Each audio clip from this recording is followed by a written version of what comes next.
శాసనసభ మరియు శాసన మండలి సమావేశాలన్నీ కూడా ముగియడం జరిగింది. అయితే శాసన మండలిలో వైఎస్ఆర్సీపీకి సభ్యులు ఉండడం, తెలుగుదేశం పార్టీ చేస్తున్నటువంటి ఆరోపణలు కానీ వాటన్నింటినీ కూడా తిప్పికొట్టి ప్రజలకి వాస్తవాలు తెలియచేయాలన్న ఆలోచనతో శాసన మండలి సమావేశాల్లో అందరం కూడా జగన్మోహన్ రెడ్డి గారి ఆదేశాల ప్రకారం కష్టపడడం జరిగింది. చాలా వరకు ప్రజలకి వాస్తవాలను తెలియజేయడం కూడా జరిగింది. ఇందులో భాగంగా నేను మీకు ఒక 9 విషయాల గురించి శాసన మండలిలో జరిగినటువంటి ప్రధానమైనటువంటి అంశాల గురించి ప్రజల దృష్టికి తీసుకురావడానికి ఈరోజు మీ అందరితో కూడా సమావేశం ఏర్పాటు చేయడం జరిగింది. మొట్టమొదటి రోజే జరిగినటువంటి కార్యక్రమంలో శాసన మండలి సమావేశాల్లో వైస్ ఛాన్సలర్స్ ఇష్యూని గురించి మాట్లాడడం జరిగింది. అంటే వైస్ ఛాన్సలర్స్ అన్నది ఒక హైయర్ ఎడ్యుకేషన్కి సంబంధించి అది ఒక అత్యున్నత విద్యా వ్యవస్థ. మరి అక్కడ వైస్ ఛాన్సలర్స్ నియామకంలో గవర్నర్ గారి పాత్ర ఉంటుంది. సో గవర్నర్ గారి ఆదేశాల ప్రకారం దానికి సెర్చ్ కమిటీ కానీ అవన్నిటి ద్వారా ఈ వైస్ ఛాన్సలర్ నియామకం జరుగుతుంది. అయితే ఎప్పుడు కూడా భారతదేశంలో ఏ రాష్ట్రంలో కూడా ఎప్పుడు కూడా ఇలా ప్రభుత్వాలు రాగానే మూకుమ్మడిగా వైస్ ఛాన్సలర్స్ని బలవంతంగా రాజీనామాలు చేయించినటువంటి పరిస్థితి ఎప్పుడు కూడా లేదు. మరి తెలుగుదేశం పార్టీ అధికారంలోకి రాగానే జూన్ నెలలో వాళ్ళు ప్రమాణ స్వీకారం చేయగానే జూన్ 27, 28, 29 ఈ 3 తారీఖుల్లో 19 మంది వైస్ ఛాన్సలర్స్లో 17 మంది దగ్గర రాజీనామాలు చేయించడం కూడా జరిగింది. ఈ సందర్భంగా లోకేష్ గారు చెప్పింది ఏంటంటే ఛాలెంజ్ చేశారు, మీరు కనుక నాకు ఎవిడెన్సెస్ ఇస్తే నేను దాని మీద జ్యుడిషియల్ ఎంక్వైరీ వేస్తానని చెప్పడం కూడా జరిగింది. దానికి సంబంధించి ఎవిడెన్సెస్ అన్నీ కూడా ఇచ్చాం. అంటే ప్రధానంగా వాళ్ళు ఇచ్చినటువంటి రిజిగ్నేషన్స్ లెటర్స్లోనే రాశారు, మాకు AP state council of higher education chairman నుంచి అలానే స్టేట్ గవర్నమెంట్ నుంచి వచ్చినటువంటి ఇన్స్ట్రక్షన్స్ ద్వారా మేము రాజీనామా చేయాల్సి వచ్చిందని వాళ్ళు ఇచ్చినటువంటి రిజిగ్నేషన్స్ లెటర్లో వాళ్ళు మొట్టమొదటి పదంగా దాన్ని ఆ విధంగా పెట్టి ఇవ్వడం కానీ, అలానే వైస్ ఛాన్సలర్స్ని తెలుగుదేశం పార్టీ కార్యకర్తలు కానీ నాయకులు కానీ బెదిరించడం కానీ, మీరందరూ కూడా రాజీనామాలు చేయాల్సిందే అని చెప్పి వారందరినీ కూడా బలవంతం చేసినటువంటి సందర్భాలని వీడియో క్లిప్పింగ్స్ ద్వారా పెన్ డ్రైవ్స్ ద్వారా మేము శాసన మండలిలో చైర్మన్ ద్వారా లోకేష్ గారికి అందించడం కూడా జరిగింది.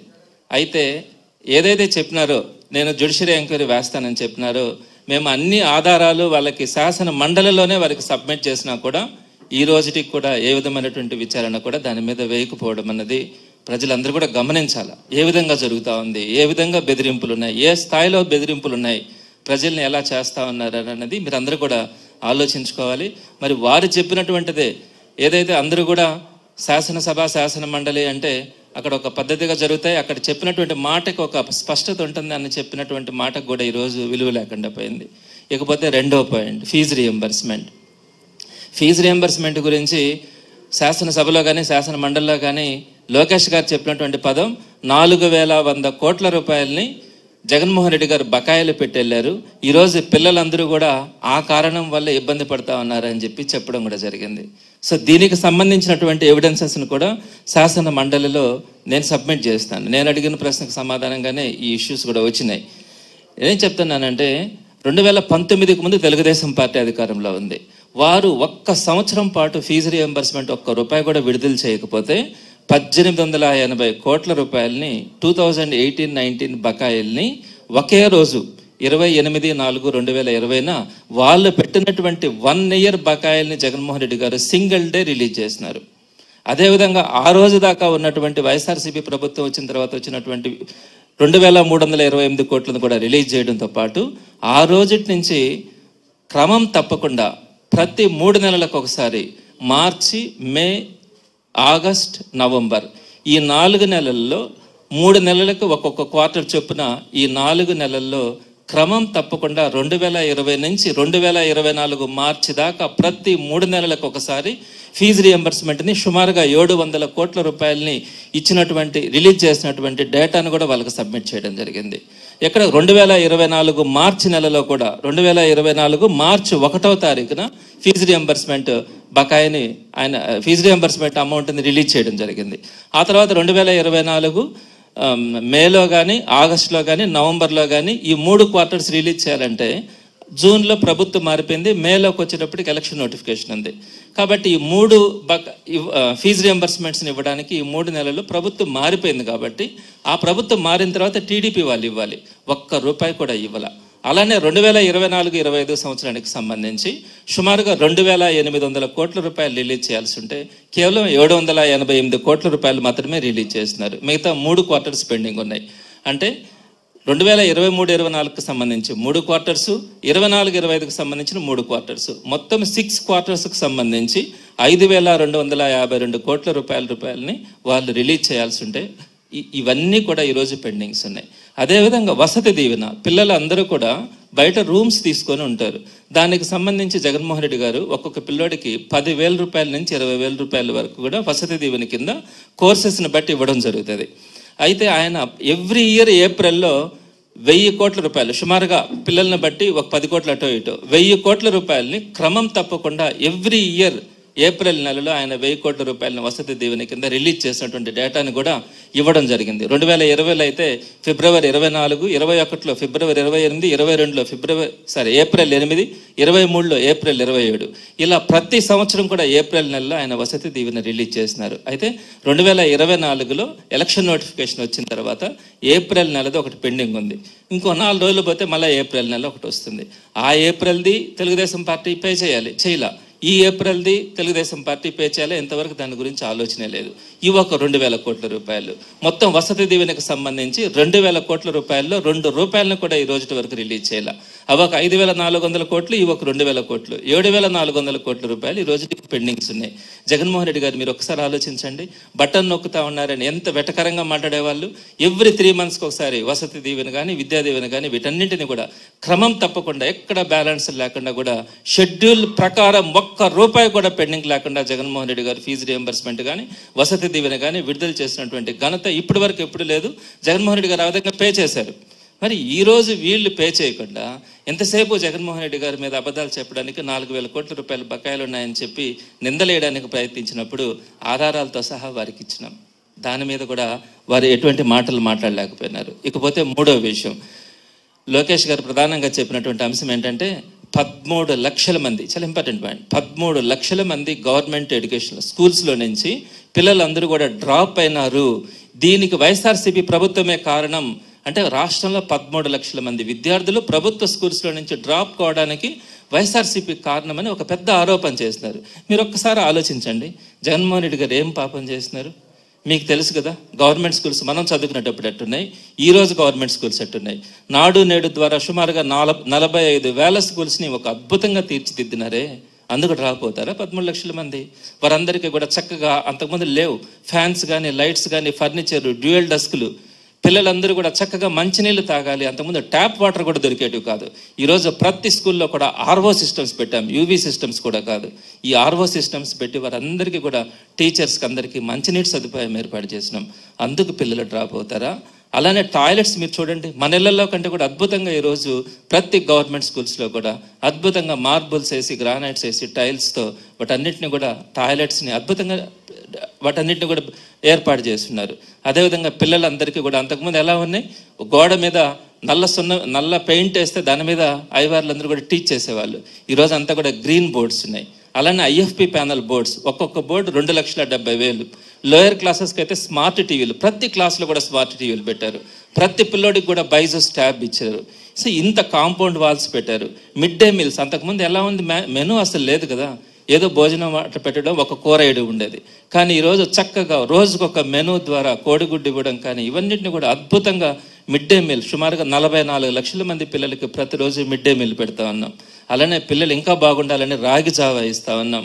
ఇలా ఫుల్ ఫీజు రియంబర్స్మెంట్ కానీ ఇన్ని గవర్నమెంట్ స్కూల్స్లో చదువుతున్నటువంటి పిల్లలకి వీటన్నింటినీ కూడా ఏర్పాటు చేసి ఈరోజు గవర్నమెంట్ విద్యా వ్యవస్థని భారతదేశంలోనే ఒక అత్యున్నతమైన వ్యవస్థగా మన ఆంధ్ర రాష్ట్రంలో తీర్చిదిద్దినటువంటి ఘనత జగన్మోహన్ రెడ్డి గారిది. అయితే అంతకుముందు గవర్నమెంట్ స్కూల్స్ ఎలా ఉన్నాయి, ఎంత నాసిరకంగా ఉన్నాయి. కింద కూర్చుంటే కింద పెచ్చులు ఊడిపోయి, పైన ఎప్పుడు పైనుంచి స్లాబ్ పడిపోతే తెలియనటువంటి పరిస్థితిలో ఉన్నప్పుడు ఇంత అద్భుతంగా తీర్చిదిద్దితే జగన్మోహన్ రెడ్డి గారి విద్యా వ్యవస్థను నాశనం చేసి 13 లక్షల మంది పిల్లలు డ్రాప్ అవుట్ కావడానికి కారణం అని చెప్తే అంతకంటే దారుణమైనటువంటి విషయం ఇంకోటి ఉండదు. ఈరోజు మీరు చూడండి గవర్నమెంట్ స్కూల్స్ని, ఎవరో చెప్పాల్సిన అవసరం లేదు, నేను కానీ మీరు కానీ చెప్పాల్సిన అవసరం లేదు. గవర్నమెంట్ స్కూల్స్ ఒకప్పుడు ఎలా ఉన్నాయి, ఇప్పుడు ఎలా ఉన్నాయి. అన్నిటికంటే దారుణమైనటువంటి ఇష్యూ ఇంకొకటి ఉంది, ఆక్స్ఫర్డ్ డిక్షనరీ. ఇది మనం తయారు చేసేది కాదు, ఇది ఆక్స్ఫర్డ్ డిక్షనరీ. ఇది ప్రపంచవ్యాప్తంగా కూడా ఇది ఒక పాపులర్ డిక్షనరీ. జగన్మోహన్ రెడ్డి గారు వచ్చిన తర్వాత అందరికీ కూడా విద్యా కానుక అని చక్కగా బుక్స్ కానీ యూనిఫామ్స్ కానీ, యూనిఫామ్స్ అంతకుముందు స్టిచ్ చేసి పిల్లలకి ఇచ్చేస్తే ఒకడికి పొట్టి, ఒకడికి పొడుగు, ఒకడికి లావు అయితే పట్టేది కాదు, ఒకడికి లూజ్ ఎక్కువ ఉండేది. కానీ ఈరోజు అలా కాకుండా వాళ్ళందరికీ కూడా క్లాత్ ఇచ్చి కుట్టుగూలు ఇచ్చి కుట్టించుకోమని చెప్పారు. బెల్ట్, షూస్, డిక్షనరీ, ఎవ్రీథింగ్ అన్నీ కూడా ఇచ్చారు. అయితే ఒక పెద్ద ఆరోపణ, దారుణమైనటువంటిది ఏంటంటే డిక్షనరీలో గాడ్ అనే పదానికి అర్థం ఉంది. ఆ అర్థం ఇది యూరోపియన్ కంట్రీస్లో ఇది తయారైంది కాబట్టి గాడ్కి క్రిస్టియన్ పదాలలో వచ్చేటట్టుగా దానికి అర్థం ఉంటుంది. దాన్ని బేస్ చేసుకొని జగన్మోహన్ రెడ్డి గారు తయారు చేసినటువంటి డిక్షనరీలో కొల్ల మతాలని చిచ్చుపెట్టేలాగా ఉంది అని చెప్పి మాట్లాడారు. ఏ ఆక్స్ఫర్డ్ డిక్షనరీలోనైనా అదే ఉంటుంది, గాడ్ అనే దానికి డిక్షనరీ. అందరం కూడా దీన్నే ఫాలో అవుతాం, దీన్నే చదువుతాం. డిక్షనరీని కూడా జగన్మోహన్ రెడ్డి గారికి ఆపాదించి దాంట్లో అర్థం ఈ విధంగా ఉందని చెప్పి లోకేష్ గారు శాసనసభలో మాట్లాడారు. దాన్ని చాలా ఘోరమైనటువంటి విషయం. ఈ డిక్షనరీ జగన్మోహన్ రెడ్డి గారు రాయలేదు, జగన్మోహన్ రెడ్డి గారు తయారు చేసింది కాదు. అటువంటిది కూడా మనము నిందలేసి ప్రభుత్వానికి ఆపాదించడం అన్నది మీరు చూస్తూ ఉన్నారు. అలానే అన్ఎంప్లాయ్మెంట్కి వచ్చేటప్పటికి 20 లక్షల జాబ్స్ ఇస్తానని చెప్పారు. జాబ్స్ ఇచ్చేలోగా 20 లక్షల మందికి 3,000 రూపాయలు నిరుద్యోగ భృతి అన్నారు. ఒక్కటికి కూడా నిరుద్యోగ భృతి ఇవ్వడానికి ఈరోజు ప్రభుత్వం ఆలోచించట్లా. జాబ్స్ ఇస్తామన్నారు కదా, జాబ్స్ పోగొట్టారు. ఈరోజు మీరు ఆలోచించవచ్చు, చాలామంది జాబ్స్ని ఈరోజు అంతా కూడా వాలంటీర్స్ దగ్గర నుంచి, అదేవిధంగా ఆప్కాస్లో ఉన్నటువంటి ఈ అవుట్ సోర్సింగ్ ఎంప్లాయీస్ దగ్గర నుంచి, కాంట్రాక్ట్ వ్యవస్థలో నుంచి ఉన్న వాళ్ళందరినీ కూడా ఈరోజు వారందరినీ కూడా తొలగించి ఇప్పటికే సుమారుగా 3 లక్షల మందిని రోడ్డు మీద పడేశారు. ఈ విషయాన్ని కూడా ప్రస్తావించాం.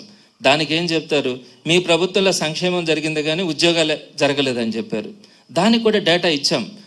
అంతకుముందు టీడీపీ ప్రభుత్వంలో కేవలం 34,108 ఉద్యోగాలు మాత్రమే ఇస్తే జగన్మోహన్ రెడ్డి గారి టైంలో సుమారుగా 4,93,000 జాబ్స్. భారతదేశంలో ఏ రాష్ట్రంలో కూడా ఒకే టెన్యూర్లో ఇన్ని జాబ్స్ ఇచ్చినటువంటి ఘనత ఎక్కడా ఉండదు. దాంట్లో 1,30,000 జాబ్స్ని ఒకే రోజు సచివాలయ ఫుల్ టైమ్ ఫ్యాకల్టీ, నేను వాలంటీర్స్ గురించి మాట్లాడట్లా, రెగ్యులర్ ఎంప్లాయీస్, వారందరినీ కూడా కోవిడ్ అయిపోయిన తర్వాత అందరికీ కూడా 2 ఇయర్స్ తర్వాత రెగ్యులర్ చేసి పే స్కేల్ను కూడా అమలు చేసినటువంటి ఘనత జగన్మోహన్ రెడ్డి గారిది. అలా రెగ్యులర్ జాబ్స్ 2,13,662 ప్రొవైడ్ చేస్తే 2,45,000 మంది వాలంటీర్సు, 34,335 మందిని ఈ అవుట్ సోర్సింగ్ ద్వారా తీసుకొని 4,93,000 జాబ్స్ ఇచ్చారు. మీరు ఉద్యోగాలు లేదు, పిల్లల్ని అన్యాయం చేస్తున్నారని చెప్పి ఆ పిల్లల్ని రెచ్చగొట్టి వారిని ఈ రోజుకి కూడా అదే విధంగా మాట్లాడుతూ ఉన్నారు. మీరు ఇచ్చిన 34,000 ఎక్కడ, ఇక్కడ 4,93,000 జాబ్స్ ఎక్కడ? మాట్లాడితే వాలంటీర్స్ ఉద్యోగాలు అంటారు. వాలంటీర్సే కాదు, మనం దాంతో పాటుగా 2,13,662 రెగ్యులర్ జాబ్స్ ఇచ్చాం కదా. అదేవిధంగా డిఎస్సి గురించి మాట్లాడతారు. డిఎస్సి మీరు రిలీజ్ చేయలేదు, మేము మెగా డిఎస్సి ఇస్తాం అని అన్నారు. మీరు మెగా డిఎస్సి మొట్టమొదటి సంతకం పెట్టినారు. ఈ రోజుకి కూడా దాని గురించి అమితుమే లేదు. అసలు ఇస్తారా ఇవ్వరా మీరే పోస్ట్ పోన్ చేసుకుంటూ పోతున్నారు. సరే, డిఎస్సీల గురించి కూడా వస్తాం. మీ టైంలో మీరు ఎన్ని ఇచ్చారు డిఎస్సికి సంబంధించి? 14,219 పోస్టులు ఇచ్చినారు 2014-19లో. జగన్మోహన్ రెడ్డి గారు డిఎస్సి ఇవ్వలేదని మీరు అంటారు. నేనేం చెప్తున్నానంటే, మీరు చేసిన తెలుగుదేశం పార్టీ చేసినటువంటి పాపాలన్నింటినీ కూడా జగన్మోహన్ రెడ్డి గారు 19-24లో క్లియర్ చేశారు. మీరు 2018 డిఎస్సి వేసి 7,254 మందికి ఉద్యోగాలు ఇస్తానని చెప్పి ఇవ్వకపోతే జగన్మోహన్ రెడ్డి గారు ఆ 7,254 టీచర్ పోస్ట్ని ఫిల్ చేసినారు. 98 డిఎస్సి, 25 సంవత్సరాల క్రితం మీరు డిఎస్సి వేసి అక్కడ క్వాలిఫైడ్ అయిన వాళ్ళందరికీ కూడా మీరు ఉద్యోగాలు ఇవ్వకపోతే 25 సంవత్సరాల తర్వాత ఒక మనసున్న మనిషి జగన్మోహన్ రెడ్డి గారు 4,072 మందికి టీచర్ పోస్టులు ఇచ్చారు. అలానే 2008 డిఎస్సిలో 1910 మందికి పెండింగ్ పెడితే ఆ 1910 మందికి జగన్మోహన్ రెడ్డి గారు ఈరోజు సుమారుగా 15 సంవత్సరాల తర్వాత వాళ్ళకి ఫిల్ చేస్తున్నారు. స్పెషల్ డిఎస్సి ద్వారా ఇంకొక 1000 చిల్లర మంది.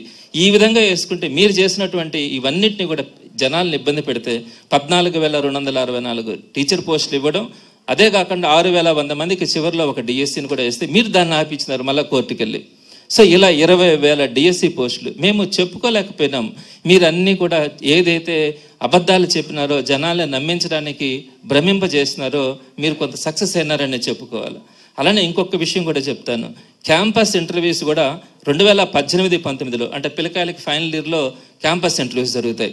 30,428 క్యాంపస్ ఇంటర్వ్యూస్ మీ టైంలో 2018-19లో జరిగితే జగన్మోహన్ రెడ్డి గారి టెన్యూర్ కంప్లీట్ అయ్యే రోజు 2022-23లో 1,23,000 ఉద్యోగాలకు చేరుకున్నాం. అంటే క్యాంపస్ ఇంటర్వ్యూస్లో కూడా ఎంత అద్భుతమైనటువంటి, అంటే ఇవన్నీ కూడా రియంబర్స్మెంట్స్ కానీ ఇవన్నీ కూడా మనం ట్రెమెండస్ చేంజెస్ తీసుకొచ్చిన దానివల్ల ఈరోజు ఎంప్లాయ్మెంట్ విషయంలో కూడా ఎంత అద్భుతంగా మనం డెవలప్ చేసుకోగలిగినాం. టోటల్గా సెంట్రల్ గవర్నమెంట్ ఇచ్చినటువంటి స్టాటిస్టిక్స్ ప్రకారం విలేజెస్లో అన్ఎంప్లాయ్మెంట్ టీడీపీ ఉన్నప్పుడు 1045 మంది అన్ఎంప్లాయీస్ ఉంటే వైఎస్ఆర్సీపీకి వచ్చేటప్పటికి 33కి తగ్గింది. టౌన్స్లో టీడీపీలో 73 మంది ఉంటే వైఎస్ఆర్సీపీకి వచ్చేటప్పటికి 64 మంది తగ్గింది. ఇది మనం చెప్తున్నది కాదు, సెంట్రల్ గవర్నమెంట్ ఇచ్చినటువంటి డేటా ప్రకారం చెప్పినటువంటి డేటా. ఈ విధంగా అటు ఎడ్యుకేషన్ సిస్టంలో కానీ ఎంప్లాయ్మెంట్ సిస్టంలో కానీ వైఎస్ఆర్సీపీ గవర్నమెంట్లో తీసుకొచ్చినటువంటి రైఫార్మ్స్ కానీ ట్రెమెండస్ చేంజెస్ వల్ల ఈరోజు సొసైటీ ఎంతో డెవలప్ అవుతూ ఉంది. అలానే ఇంకొకటి పరిశ్రమల గురించి కూడా వాళ్ళు చెప్తారు, జగన్మోహన్ రెడ్డి గారు అంతా దోచిపెట్టేస్తున్నారు పేదలకి, పరిశ్రమల గురించి పట్టించుకోలేదని. ఒక ఫ్యాక్ట్స్ మేము శాసన మండలి అడిగిన ప్రశ్నకు కూడా మాకు వచ్చినటువంటి సమాధానం, సుమారుగా టీడీపీ గవర్నమెంట్లో 14,787 ఎకరాలని పరిశ్రమల కోసం ఇస్తే 2,516 యూనిట్లు ఎస్టాబ్లిష్ అయితే 66,683 కోట్లు గ్రౌండ్కి వచ్చినాయి. అంటే పెట్టుబడులు అన్నీ కూడా గ్రౌండ్ లెవెల్కి వచ్చినాయి. అదే వైఎస్ఆర్సీపీలో కేవలం 6,450 ఎకరాలతోనే 3,785 యూనిట్స్ని మనము పెట్టగలిగినాము. 84,873 కోట్ల రూపాయలని మనం గ్రౌండ్ లెవెల్లోకి తీసుకొని రాగలిగినాం. తద్వారా సుమారుగా 3,27,967 జాబ్స్ని కూడా మనం ప్రొవైడ్ చేయగలిగినాం. ఒక్క వైజాగ్లో పెట్టినటువంటి GIS సదస్సులోనే 13.11 లక్షల కోట్లని మనము ఒప్పందాలు చేసుకున్నాం. ఇంత మార్పు ఎక్కడన్నా చూసినామా? భారతదేశంలో ఎక్కడైనా కూడా 2 సంవత్సరాలు కోవిడ్లో మనం అనుభవించినా కూడా ఇంచుమించుగా ఈయన 14 సంవత్సరాల ముఖ్యమంత్రి, ఇప్పుడు ఒక 5 సంవత్సరాల ముఖ్యమంత్రి, సుమారుగా 20 సంవత్సరాలు చంద్రబాబు నాయుడు గారు ఉన్నారు. ఎప్పుడైనా ఎలాంటి చేయగలిగినారా? మనం చూడగలిగినామా ఇంతటి మార్పులు? అలానే అన్నిట్లో కూడా పారిశ్రామిక అభివృద్ధిలో కూడా చంద్రబాబు నాయుడు గారు టైంలో 22వ ర్యాంకులో మన భారతదేశంలో ఉంటే మనం వైఎస్ఆర్సీపీ వచ్చిన తర్వాత ఏకంగా 12.8%తో 3rd ర్యాంకుకి ఆంధ్రప్రదేశ్ చేరుకుంది. ఇంత అద్భుతమైనటువంటి మార్పులు మనం చేయగలిగినాం. అలానే ఇకపోతే ప్రధానమైనటువంటి ఇష్యూ శాసనసభ మండలిలో జరిగినటువంటిది అంతా కూడా PPP మోడల్. అంటే వాళ్ళు కూడా ఇచ్చినారులే, P4 మోడల్లో మేమంతా కూడా మార్పులు తీసుకొని వస్తున్నామని చెప్పినారు. అంటే మొత్తం ప్రైవేటైజ్ చేయడానికి జరుగుతున్నటువంటి ప్రయత్నం. దీని మీద డిస్కషన్ జరిగినప్పుడు కూడా వారు యాక్సెప్ట్ చేస్తున్నారు. జగన్మోహన్ రెడ్డి గారు సుమారుగా 17 కొత్త గవర్నమెంట్ మెడికల్ కాలేజీలు తీసుకొచ్చినారు. స్వాతంత్రం వచ్చినప్పటి నుంచి ఇప్పుడు దాకా 11 మెడికల్ కాలేజెస్ ఉంటే ఒకేసారి జగన్మోహన్ రెడ్డి గారు 17 గవర్నమెంట్ మెడికల్ కాలేజీలు 8,500 కోట్లతో స్టార్ట్ చేసినారు. అయితే ఈరోజు వాటిని ఏం చెప్తా ఉన్నారు? వాటన్నింటినీ కూడా PPP మోడల్లో అంటున్నారు. అంటే పబ్లిక్ ప్రైవేట్ మోడల్లోకి తీసుకొని వస్తాము అని చెప్పి.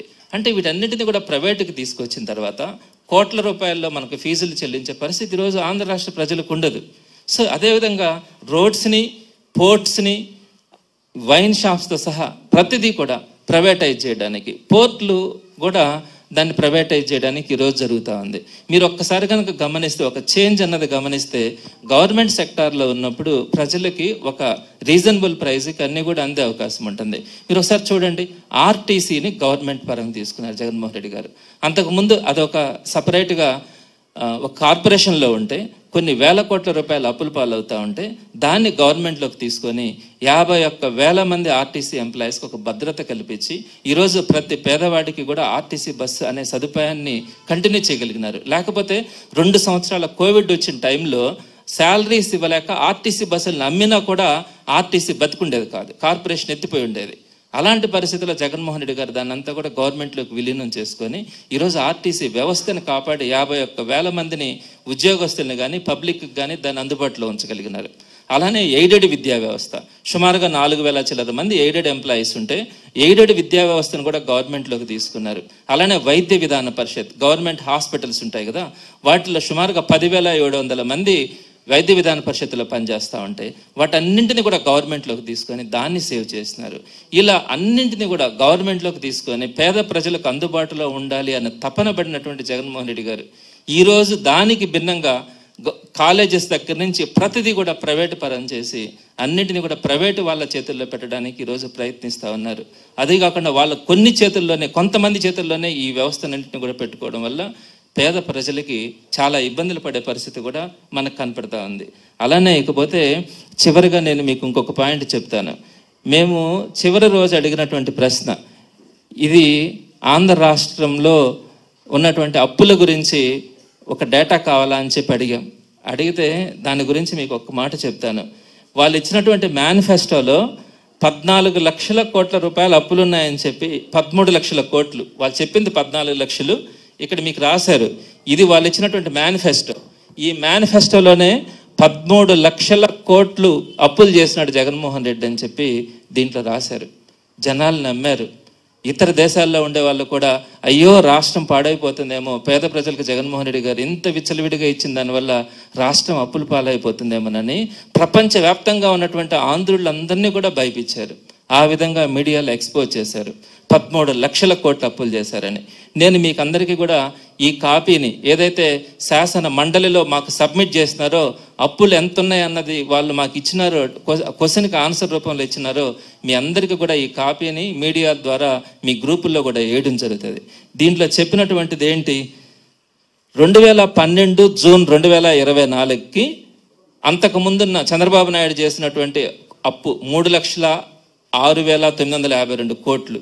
జగన్మోహన్ రెడ్డి గారు దిగిపోయే రోజుకి 7,67,868 కోట్లు. అంటే సుమారుగా 4 లక్షల చిల్లర కోట్లు. అంటే చంద్రబాబు నాయుడు గారు గవర్నమెంట్ అయ్యేటప్పటికి 3,06,000 కోట్లు ఉంటే 7,67,000 కోట్లు, అంటే 4,50,000 కోట్లు అదనంగా అయింది. దీనికి సంబంధించి నేను 2 విషయాలు మీకు చెప్తాను. వాళ్ళు చెప్పిన 13 లక్షలు 14 లక్షల కోట్లు అప్పులు పోగా 4 లక్షల చిల్లర కోట్లు ఇక్కడ అప్పులు చూపించినారు జగన్మోహన్ రెడ్డి గారు గవర్నమెంట్లో. దీనికి మీరు ఒక్క విషయం ఆలోచించండి, ఎన్ని చేసినారు జగన్మోహన్ రెడ్డి గారు? 2,55,000 కోట్లని డైరెక్ట్ డీబీటీ ద్వారా ప్రజలకు అందించినారు. జగన్మోహన్ రెడ్డి గారు ఇచ్చినంతగా చంద్రబాబు నాయుడు ఏ పథకాలు ఇచ్చినాడు? ఇప్పుడైనా ఏం చేస్తున్నాడు? 2,57,000 కోట్లతో పాటు సుమారుగా 8,840 కోట్లతో 17 న్యూ గవర్నమెంట్ మెడికల్ కాలేజెస్ని స్టార్ట్ చేశాడు. 15,000 సచివాలయాలను కన్స్ట్రక్ట్ చేసినారు. 10,032 విలేజ్ హెల్త్ క్లినిక్ని కన్స్ట్రక్ట్ చేసినారు. 10,778 రైతు భరోసా కేంద్రాలు కన్స్ట్రక్ట్ చేసినారు. 542 అర్బన్ హెల్త్ క్లినిక్లని ఎస్టాబ్లిష్ చేసినారు. 20,000 కోట్లతో 4 కొత్త పోర్టులు కడుతూ ఉన్నారు. 10 ఫిషింగ్ హార్బర్లు, 6 ఫిషింగ్ పాండ్స్. ఈ విధంగా అద్భుతమైనటువంటి కన్స్ట్రక్షన్స్, ఇన్ఫ్రాస్ట్రక్చర్ని డెవలప్ చేసినటువంటి ఘనత సుమారుగా 5 లక్షల కోట్ల రూపాయలతో ఒక మంచి ఎన్విరాన్మెంట్ని, ఒక మంచి వ్యవస్థని, నాడు నేడు ద్వారా అద్భుతంగా ఒక ఎడ్యుకేషన్ సిస్టమ్ని, ఒక గవర్నమెంట్ సిస్టమ్ని ఏ విధంగా అయితే తీసుకొచ్చినామో, ఇండస్ట్రీస్ పరంగా కానీ, ఇండస్ట్రీస్ పెట్టాలంటే ప్రధానంగా ట్రాన్స్పోర్టేషన్ బాగుండాలి, పోర్ట్ సిస్టమ్ బాగుండాలి, ఇతర దేశాలకు రవాణా సౌకర్యం బాగుండాలంటే. అట్లాంటిది ఇప్పుడు దాకా 5 పోర్టులే ఉంటే ఈయన ఏకంగా 4 పోర్టులు ఎస్టాబ్లిష్ చేసినాడు. గతంలో ఉన్నట్టు 5 పోర్టులు కూడా ఇప్పుడు స్వాతంత్రం రాకముందు ఒక పోర్టు ఉండింది. ఆ తర్వాత రాజశేఖర రెడ్డి గారు 2 పోర్టులు, మన కృష్ణపట్నం పోర్టు కూడా ఎవరు స్టార్ట్ చేస్తున్నారు? రాజశేఖర రెడ్డి గారు స్టార్ట్ చేస్తున్నారు. ఆయన 2 పోర్టులు స్టార్ట్ చేశారు. ఇప్పుడు ఏకంగా జగన్మోహన్ రెడ్డి గారు 4 పోర్టులు కన్స్ట్రక్ట్ చేస్తూ ఉన్నారు. ఎప్పుడైతే పోర్ట్స్ కానీ ట్రాన్స్పోర్టేషన్కి సౌకర్యంగా ఉంటుందో అక్కడ మనకి ఎక్స్పోర్ట్స్ అన్ని కూడా అవకాశం ఉంటుంది. కాబట్టి ఇండస్ట్రీస్ డెవలప్ అయ్యేదానికి అవకాశం ఉంటుంది. ఇలాంటి ఒక మంచి ఎన్విరాన్మెంట్ని క్రియేట్ చేసినటువంటి ఘనత జగన్మోహన్ రెడ్డి గారిది. సో సుమారుగా ఒక 4 లక్షల కోట్ల రూపాయలు అప్పులైతే ఈరోజు మన కళ్ళ ముందు కనిపించేది సుమారుగా 5-6 లక్షల కోట్ల రూపాయలకు సంబంధించినటువంటి ఒక మంచి ఇన్ఫ్రాస్ట్రక్చర్ని మన ఆంధ్రప్రదేశ్ డెవలప్ చేసుకొని ఈరోజు సగర్వంగా ఆంధ్రప్రదేశ్ ప్రపంచంలో, భారతదేశంలోనే ఇంచుమించుగా గుజరాత్తో పోటీ పడే విధంగా మన ఆంధ్రప్రదేశ్ డెవలప్ అవుతా ఉంది. సో ఇదంతా అయిపోగా మీకు కింద ఇచ్చాడు, మేము 44,000 కోట్ల రూపాయలు అప్పులు చేసినాము అని అన్నాడు. దాంట్లో ఈ లాస్ట్ లైన్లో ఉంది, అంటే దాంట్లో ఏ రాశారంటే జూన్ నుంచి డిసెంబర్ దాకా అంట. అంటే ప్రమాణ స్వీకారం చేసింది జూన్ నుంచి డిసెంబర్ దాకా మేము కేవలం 44,000 కోట్లు మేము అప్పులు చేస్తామని రాశారు. అంటే 6 నెలల్లో 44,000 కోట్లు. మన బడ్జెట్లో పెట్టినప్పుడు మీరు 1,01,000 కోట్ల రూపాయలు అప్పులు చేసినట్టుగా మీరు 1 సంవత్సరంలోనే ఇచ్చారు. మళ్ళీ ఈ సంవత్సరం మళ్ళీ ఇంకొక 1,00,000 కోట్ల రూపాయలు అప్పులు చేయాలని ప్రయత్నిస్తున్నారు. మీరు ఒక్కడికి కూడా సంక్షేమ పథకాన్ని లాస్ట్ ఫైనాన్షియల్ ఇయర్లో మీరు ఇలా ఒక్క పథకం ఇవ్వాల, ఒక్క డెవలప్మెంట్ యాక్టివిటీ లేదు, ఏది లేకుండానే మీరు 1 సంవత్సరంలోనే 1,00,000 కోట్ల రూపాయలు అప్పులు చేసి మళ్ళీ ఇంకొక 1,00,000 కోట్ల రూపాయలను అప్పు చేయడానికి ప్రయత్నిస్తున్నారంటే ఈ ఫైనాన్స్ అంతా ఎక్కడికి పోతుంది? ఏ విధంగా తప్పుదారి పడతా ఉంది? సో మనం అన్నీ చేసి కూడా అంత డెవలప్మెంట్ చేసి సుమారుగా 2,50,000 కోట్ల రూపాయలు మనం డీబీటీ ద్వారా ప్రజలకు అందిస్తే, ఆ ప్రజలకు అందించబట్టే కదా వాళ్ళందరూ కూడా డబ్బులు రాగానే పోయి వ్యాపారాలు చేసినారు. ప్రతి షాపు కూడా కలకల్లాడింది. వ్యాపారస్తులు అందరూ కూడా ₹4 సంపాదించుకున్నారు. చక్కగా జిఎస్టీలు కట్టినారు. ఆ జిఎస్టీలు కూడా ఈరోజు తగ్గిపోయినాయి. అంటే వ్యాపారులు అంతా లబో దిబో మన కుయ్యో మొర్రో అంటూ ఉన్నారు. ఆ రోజులకి వ్యాపారస్తులకు అర్థం కాల, ఎక్కడి నుంచి వ్యాపారం జరుగుతుందని అది అర్థం కాల. జగన్మోహన్ రెడ్డి గారు తీసుకొచ్చినటువంటి డీబీటీ పథకం ద్వారా పేద ప్రజలకు డబ్బులు వెళ్ళినప్పుడు వాళ్ళు కొనుగోలు శక్తి పెరిగి, ప్రతి ఒక్కరికి కూడా తలసరి ఆదాయం పెరిగి, తలసరి ఖర్చు పెరిగి, కొనుగోలు శక్తి పెరిగి వ్యాపారాలు చేసినప్పుడు వ్యాపారస్తులందరూ కూడా సంతోషంగా ఉండగలిగినారు. ఈరోజు వ్యాపారాలు కూడా దెబ్బతిన్నాయి. ఎక్కడ కూడా జిఎస్టీలు కూడా, గవర్నమెంట్కి సంబంధించినటువంటి కలెక్షన్స్ కూడా ఆగిపోయినాయి. ఇలాంటి పరిస్థితుల్లో మన ఆంధ్ర రాష్ట్రం ఉంది. ఇవన్నిటిని కప్పిపుచ్చుకోవడానికి ఎదురుదాడి చేయడం అన్నది తెలుగుదేశం పార్టీ ముందున్నటువంటి ప్రధానమైనటువంటి ఆయుధం. నేను ఇప్పుడు మీకు ఒక ఫైనల్గా ఇంకొక విషయం చెప్తా ఉన్నాను. నేను నిజాయితీగా వైఎస్ఆర్సీపీ కోసం నేను పనిచేస్తున్నాను. జగన్మోహన్ రెడ్డి గారు అంటే ఆయన ముఖ్యమంత్రి చేసుకోవాలని తప్ప నాకు ఎలాంటి స్వార్థం నా దగ్గర ఉండదు, లేదు. అయితే నేను పోరాడుతూ ఉన్నప్పుడు నాకు మీరు అఫెన్సివ్గా ఉండొద్దు అని అందరూ చెప్పడం. మీకు ఒక విషయం చెప్తా ఫైనల్గా, ఈ పాయింట్ని భారతదేశంలో ఎక్కడ కూడా జరగలే. ఒక రెడ్ క్రాస్ అన్నది ఒక సర్వీస్ ఆర్గనైజేషన్. దానికి 10 మంది డొనేషన్స్ కలుపుకొని 10 మందికి సేవ చేసేటువంటి ఒక ట్రస్ట్. అది ఒక రెడ్ క్రాస్ అన్నది ఒక సర్వీస్ ఆర్గనైజేషన్ ప్రధానంగా. ఈ సర్వీస్, నేను కౌన్సిల్లో ఉన్నప్పుడు రెడ్ క్రాస్ ఇష్యూని ఒక ప్రశ్నగా ఇమీడియట్గా మధ్యలో లేవనెత్తినారు. ఒక ప్రశ్నగా అంటే నన్ను సైకలాజికల్గా నన్ను ఇబ్బంది పెట్టాలి, నన్ను నా మీద దాడి చేయాలన్న ఉద్దేశంతో ఆ రోజు 213వ క్వశ్చన్గా, అంటే షార్ట్ నోటీస్ క్వశ్చన్ అంటాం. అంటే మామూలుగా మేము క్వశ్చన్ ఇవ్వాలంటే ఒక 20 రోజుల ముందు క్వశ్చన్ ఇస్తేనే ఆన్సర్స్ వస్తాయి. అలాంటిది హడావిడిగా ఉదయాన క్వశ్చన్ పెట్టించి మధ్యాహ్నానికి దీన్ని తీసుకొని వచ్చి షార్ట్ నోటీస్ క్వశ్చన్గా నన్ను ఇబ్బంది పెట్టడానికి రెడ్ క్రాస్ మీద క్వశ్చన్ పెట్టించి నెల్లూరు రెడ్ క్రాస్ గురించి చర్చ అని చెప్పి పెట్టారు. నేను ప్రిపేర్ అయినా, నాకు ఒక మంచి అవకాశం దొరికింది. నేను కోవిడ్లో ఏం సర్వీస్ చేస్తున్నాం, నెల్లూరు రెడ్ క్రాస్ని ఏ విధంగా భారతదేశంలో అన్నిటికంటే కూడా ముందుకు తీసుకెళ్ళగలిగినామని చెప్పే అవకాశం మొత్తం ఎవిడెన్సెస్ అన్నీ తీసుకుని వెళ్ళి కూర్చుంటే వాళ్ళు ఒక రిటర్న్ ఆన్సర్ ఇచ్చేసి దాన్ని క్లోజ్ చేసినారు. ఆ రిటర్న్ ఆన్సర్లు ఏమి ఇచ్చినారు, నేను రాజకీయాల్లో ఇన్వాల్వ్ అయినానని, నన్ను రెడ్ క్రాస్ నుంచి బహిష్కరించినామని చెప్పి రాశారు. రెడ్ క్రాస్కి రాజకీయాలకి నేను సర్వీస్ చేస్తా ఉన్నాను. అయినా కూడా నేను అక్కడ రాజీనామా చేశాను. మరలా కింద అది కూడా కోర్టులో ఉంది. కోర్టులో ఉన్నప్పుడు దాని గురించి అక్కడ రాయడం కూడా తప్పే. కోర్టు నుంచి దానికి సంబంధించిన స్టే ఈ రోజుకి కూడా ఉంది, అది తప్పని. సో ఈ విధంగా ఎవరైతే మాట్లాడుతూ ఉంటారో వారందరినీ కూడా బాధలు పెట్టి ఇబ్బందులు పెట్టడానికి చేసే ప్రయత్నాలు తప్ప ప్రజలకి మంచి చేయాలి, ప్రజలకు దగ్గర కావాలనే ఆలోచన ప్రభుత్వం దగ్గర లేకపోవడం అన్నది చాలా బాధాకరం. సో డెఫినెట్గా ఎప్పుడు కూడా ఒకటే చెప్తాం, ఇలాంటి భయపెట్టినప్పుడు ఇలాంటి వాటికి భయపడి కామ్గా కూర్చోవడం అన్నది జగన్మోహన్ రెడ్డి గారి నేర్పించినటువంటి, మాకు ఇచ్చినటువంటి ఇన్స్ట్రక్షన్స్లో మాకు చేత కాదు. మేము డెఫినెట్గా చెప్తా ఉన్నాం, ఏదైతే ప్రజల పక్షాన ప్రజలకు ఇచ్చినటువంటి హామీల కోసం డెఫినెట్గా పోరాటం చేయడం జరుగుతుంది. ప్రజలకు ఇచ్చినటువంటి హామీలు నెరవేర్చుకునేంత వరకు, చివరి రోజు వరకు కూడా జగన్మోహన్ రెడ్డి గారి ఇన్స్ట్రక్షన్స్తో తప్పకుండా ఫైట్ చేయడం జరుగుతుంది. అందరం కూడా కలెక్టివ్గా ఉంటాము. ఎక్కడ కూడా వైఎస్ఆర్సీపీ అంటే ఒక యూనిట్గా జిల్లాలో కానీ రాష్ట్రంలో కానీ అంతా కూడా కాన్స్టిట్యున్సీ లెవెల్లో కూడా ఎవరు పోటీలు చేస్తారు, ఎవరు ఎమ్మెల్యేలు అవుతారు, ఎవరు అన్నీ కాదు. జగన్మోహన్ రెడ్డి గారు రావాలి, పేద ప్రజలకు అందరికీ కూడా ఒక మంచి జరగాలి, సొసైటీకి మంచి జరగాలి, డెవలప్మెంట్స్ జరగాలి. మీద ఏ పాయింట్లోనైనా రెడీ. డెవలప్మెంట్స్ తీసుకుంటారా, ఏ విధంగానైనా కూడా పరిశ్రమలు తీసుకుంటారా, ఎంప్లాయ్మెంట్ తీసుకుంటారా, హెల్త్ తీసుకుంటారా, అగ్రికల్చర్ తీసుకుంటారా, ఎడ్యుకేషన్ తీసుకుంటారా, ఎనీథింగ్ దేంట్లోనైనా కూడా జగన్మోహన్ రెడ్డి గారు చేసినటువంటి రీఫార్మ్స్ కానీ, జగన్మోహన్ రెడ్డి గారు తీసుకొచ్చినటువంటి డెవలప్మెంట్ కానీ దేంట్లోనైనా కూడా పోటీకి కానీ పోల్చుకోవడానికి కానీ సిద్ధంగా ఉంది వైఎస్ఆర్సీపీ పార్టీ. అది కూడా ఒక హెల్తీ అట్మాస్ఫియర్లో చేయగలిగినప్పుడు డెఫినెట్గా అంకెలతో సహా ప్రజెంట్ చేయడానికి మేము ముందుకు రావడం కూడా జరుగుతుంది. ప్రజలందరూ కూడా ఈరోజు ఆలోచిస్తూ ఉన్నారు, అనవసరంగా జగన్మోహన్ రెడ్డి గారిని మిస్ చేసుకున్నాం, దూరం చేసుకున్నామని. రాబోయే రోజుల్లో మళ్ళా జగన్మోహన్ రెడ్డి గారు రావాలి అని ఈరోజు ప్రతి ఒక్కరికి కూడా ఆలోచన ఉంది. మరి వాళ్ళ ఆలోచనకు తగ్గట్టుగా రాబోయే రోజుల్లో కష్టపడడం కూడా జరుగుతుంది.